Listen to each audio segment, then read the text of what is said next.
नमस्कार। चलिए आज एक बहुत ही जानी पहचानी कहानी के जरिए एक गहरी सच्चाई को समझते हैं। ये कहानी है एक घमंडी सांप और एकजुट चींटियों की, जो हमें सिखाती है कि भाई असली ताकत आखिर होती कहाँ है। तो आइए इस मजेदार कहानी में उतरते हैं। कहानी में आगे बढ़ने से पहले एक सवाल। ज्यादा ताकतवर कौन है?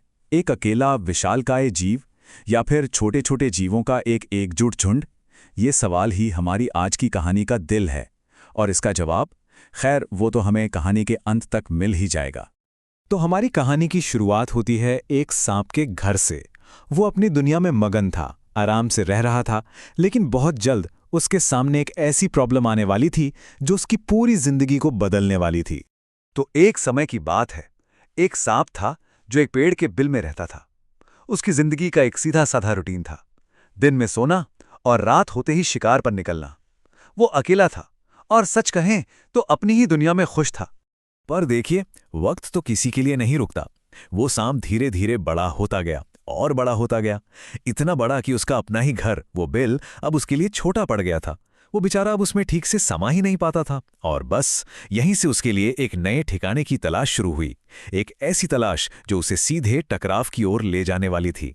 तो अब सांप निकल पड़ा है एक नए घर की तलाश में। लेकिन उसका ये कदम शांति नहीं, बल्कि एक बड़े टकराव को जन्म देने वाला था। अपने लिए एक नया घर ढूंढते ढूंढते उसकी नज़र एक बहुत बड़े बरगद के पेड़ पर पड़ी। और उस पेड़ के ठीक नीचे चींटियों ने कड़ी मेहनत से अपना घर बनाया हुआ था, एक बाम्बी। वो चींटियों का एक बसा बसाया, शांति से चलता हुआ संसार था। उस जगह को देखते ही सांप के अंदर का घमंड जाग गया। उसने वहां रहने वाली चींटियों को धमकाते हुए कहा, सुनो, आज से मैं इस पेड़ पर रहूंगा। तुम सब के सब फौरन इस जगह को खाली कर दो। उसके अंदाज में ना कोई नरमी थी, ना कोई गुजारिश, सिर्फ अपनी ताकत का घमंड।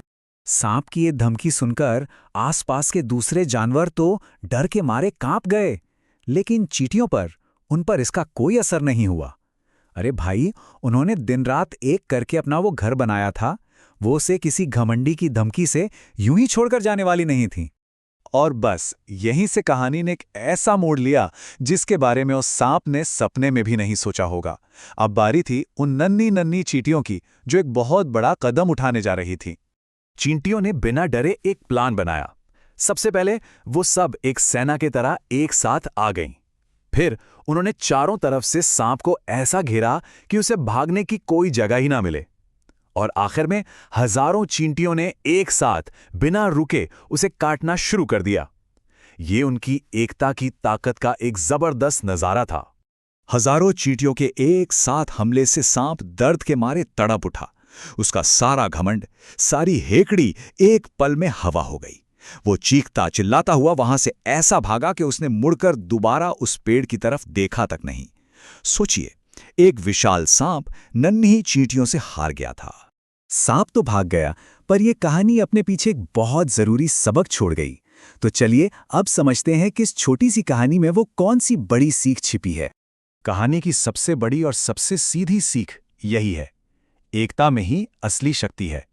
जब सब मिलकर एक हो जाते हैं तो बड़ी से बड़ी चुनौती और बड़े से बड़ा दुश्मन भी छोटा लगने लगता है। मतलब सोच कर देखिए, जब एक पूरा समूह एकजुट होकर काम करता है तो वो उन मुश्किलों पर भी काबू पा सकता है जिनका सामना एक अकेला, ज्यादा ताकतवर इंसान या जीव भी नहीं कर सकता। चींटियों ने ठीक यही किया। उन्होंने अपनी संख्या को ही अपनी सबसे बड़ी ताकत बना लिया, एक ऐसी ताकत जिससे कोई नहीं रोक सका। तो आखिर में ये सवाल हम सबके सोचने के लिए है कि जब भी घमंड और एकता के बीच लड़ाई होती है तो जीत हमेशा किसकी होती है? इस कहानी ने तो अपना जवाब बहुत साफ साफ दे दिया है।